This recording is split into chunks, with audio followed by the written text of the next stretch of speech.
सन 1720 में sir Isaac Newton ने south सी company, जो कि इंग्लैंड में सबसे हॉट स्टॉक थी, उसके शेयरों को खरीद लिया। जब उन्हें लगा कि मार्केट डाउन हो रही है, गिर रही है, तब उन्हें समझ नहीं आया कि क्या करें। उन्होंने कहा कि भाई, मैं जो काम करता हूं, यानी मैं जो साइंटिस्ट हूं, उसमें मैं तारों की चाल तक बता सकता हूं, लेकिन मार्केट में अभी क्या होने वाला है वो मैं प्रिडिक्ट नहीं कर सकता।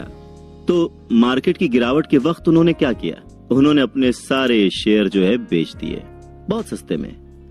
पर तभी जब उन्होंने शेयर बेचे, अगले ही दिन उसी मार्केट में जबरदस्त उछाल आया और सर आइजैक न्यूटन तुरंत ही वापस उन्हीं शेयरों को खरीदने के लिए निकल पड़े जो कि उन्होंने बहुत सस्ते में बेचे थे।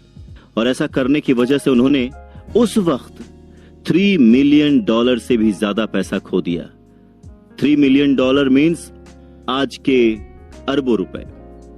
सर आइजैक न्यूटन इस बात से इतना हर्ट हुए, इतना दुखी हुए कि उन्होंने अपने आसपास के लोगों को साउथ सी शब्द बोलने तक से मना कर दिया था। साउथ सी मतलब वो शेयर मार्केट, तो आसपास के लोगों को उस जगह का नाम लेना तक अलाउड नहीं था। अब देखने जाए तो सर आइजैक न्यूटन तो दुनिया के सबसे बुद्धिमान लोगों में से एक थे, पर ग्राहम कहते हैं कि सर आइजैक न्यूटन एक बहुत ही बुद्धिमान आदमी थे, लेकिन एक बुद्धिमान निवेशक नहीं थे, यानी इन्वेस्टर अच्छे नहीं थे वो। क्यों?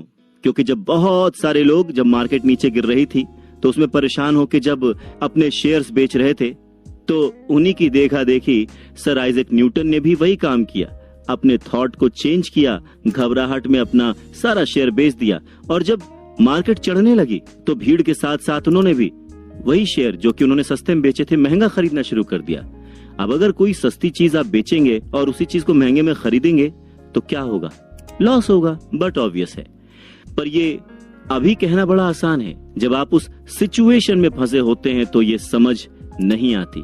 और शायद उस सिचुएशन में आपको वो बात समझ आ जाए, या जो लोग मार्केट में स्मार्टली इन्वेस्ट करना चाहते हैं, इंटेलिजेंट होकर इन्वेस्ट करना चाहते हैं, उनको ये किताब वो समझ दे जाए जिससे वो एक इंटेलिजेंट इन्वेस्टर बन पाए। पैसे को काम पर लगाने की जगह, क्या आप चाहते हैं कि आपका पैसा आपके लिए काम करे? तो एक ऐसा प्लान है जहां पर पैसा आपके लिए काम कर सकता है।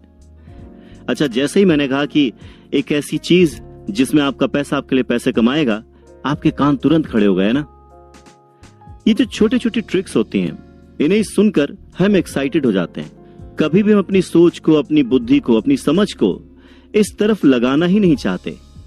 कितना आसान होगा ना अगर हमें ये समझ आने लग जाए कि किस तरह से हम अपने पैसे को ढंग से मैनेज कर सकते हैं, ढंग से इन्वेस्ट कर सकते हैं और हमारे पैसे को हमारे लिए काम पर लगा सकते हैं ताकि वो और पैसे कमा कर लाए।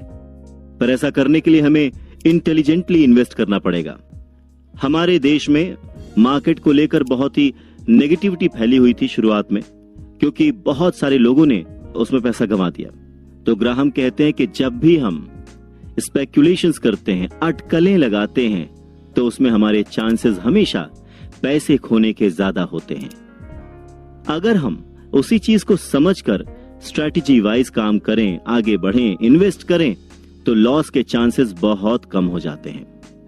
यानी कि अगर सोच समझकर रिसर्च बेस्ड इन्वेस्टमेंट किया जाए तो हमेशा एक अच्छा रिटर्न मिलने की उम्मीद रहती है।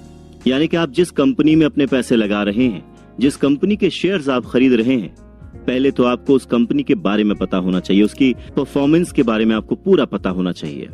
दूसरा, जब भी आप इन्वेस्टमेंट करते हैं तो आपको ये पता होना चाहिए कि आप कितने का नुकसान झेल सकते हैं। हम जब भी इन्वेस्टमेंट करते हैं हम हमेशा फायदे की सोचते हैं, पर हम कभी ये तो सोचते ही नहीं कि हम कितना नुकसान झेल सकते हैं, कितना डेंट हम झेल सकते हैं। वो भी हमें सोचना चाहिए, अपने आप को प्रिपेयर करना चाहिए। और तीसरा, आपको काम चलाओ परफॉर्मेंस नहीं करना है। जब तक आप असाधारण प्रदर्शन नहीं करेंगे तब तक आप बहुत आगे नहीं बढ़ पाएंगे।